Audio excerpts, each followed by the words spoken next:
So, continuing the Nicolas Cage discussion, I think the angle on the other ones might have been bad, or maybe it will continue on this. I'm not sure how I hold the camera, but I guess vertically is not the right way. I don't know. But anyway, continuing where we left off, got some great discussion of these Nicolas Cage movies here. I'll probably elaborate on some more of them towards the end. Happy to see the other ones have uploaded. Peggy Sue Got Married is 19 on the list. I think he's basically second billing in the film, Kathleen Turner. Saw this movie when I was 5 years old, and I haven't really seen it all the way through since. I find it to be quite a slog, but his performance in it is quite memorable, as was hers. Probably one of the better ones of her career. The movie in general is quite good. Actually, I did see it again in 2005. You know, kind of a different kind of circumstance with someone out in Fontana at their house during a kind of a fun time period, actually. So there was definitely fondness in recounting the movie and everything like that.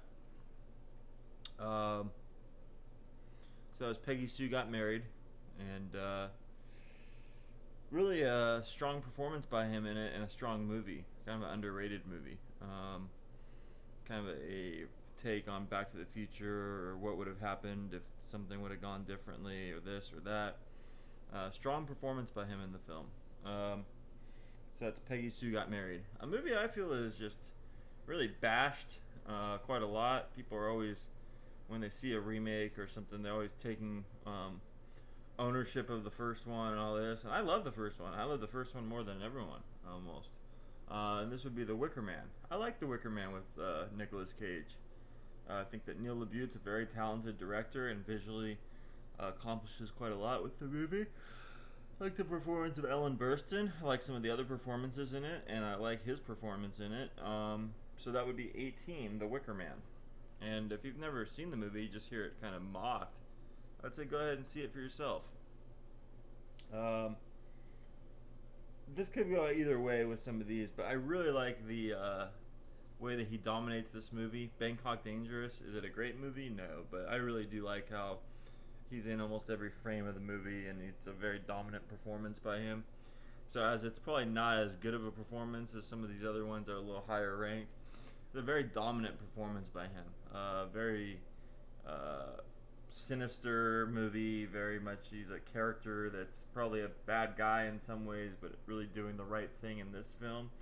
And I really do like, he put a lot of energy and effort into making Bangkok Dangerous.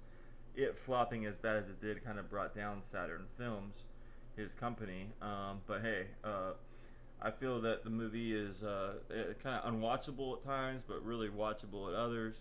Overall, very, very strong performance by him. That being 16. Oh, sadly, I've got 53 because I just realized that I haven't ranked. So I have to slide one in. Okay, so Drive Angry 16. Drive Angry is 16. Another, it was made in 3D, I believe. Drive Angry 3D. Great performance by Amber Heard in it as well. I don't know. I mean, this is I guess you could say campy type horror action movie. It dominates the performance in this one as well. So that's, these kind of movies where he's so front and center, it's hard not to really put them high up on the list. So then the next one would be Valley Girl, his first breakout role, and he could have been all sorts of other leading men could have gotten the role, but he got this one, and it's about he's kind of a punk guy, and then the lady in it, is it?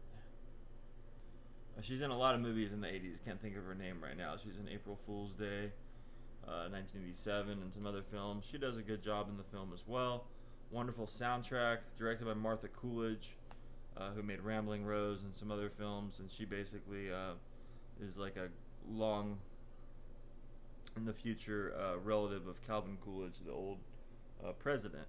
So I think that this movie is pretty underrated, and I really hope that they stop trying to make a sequel or spin off to it. I really enjoy Valley Girl for what it is and what it was. Uh, I highly recommend it as well. Good, strong performance by him in his younger part of his career. Red Rock West, made by John Dahl, and I believe it. I forget the woman in it actually. I forget the rest of the cast as well. And I've seen it in 1993 or 94 when it was released. It actually didn't get out released in theaters, so one of his early direct-to-video movies. But very strong performance by him. He's kind of playing a guy that's getting manipulated in a film noir type plot. Would love to rewatch this movie. I find it kind of hard to find to purchase and things like that. So I am looking forward to watching it again. Red Rock West. And this is an oversight, but I hope there's not any others that I forgot. But I'm going to put Bad Lieutenant, Port of Call, New Orleans. I'm going to slot that right ahead of Red Rock West. So in this video, it's going to be Peggy Sue Got Married up to, like, I guess 13 and a half, 14, which is the movie I just mentioned. What was it? Bad Lieutenant, Port of Call, New Orleans. Kind of a remake of Bad Lieutenant starring Harvey Keitel and directed by Abel Ferrara. The remake is directed by Werner Herzog and has a great performance by him, Val Kilmer, Eva Mendes, among many others, the Iguana. I really, really, really love his performance in this. Is the movie great? No, but his performance, again, dominates the film, and I highly recommend it. Bad Lieutenant, Port of Call, New Orleans. Next video, we'll have some more movies in it. We're going to be going 13 and up, so we're getting to the great meat of his career. Bye for now.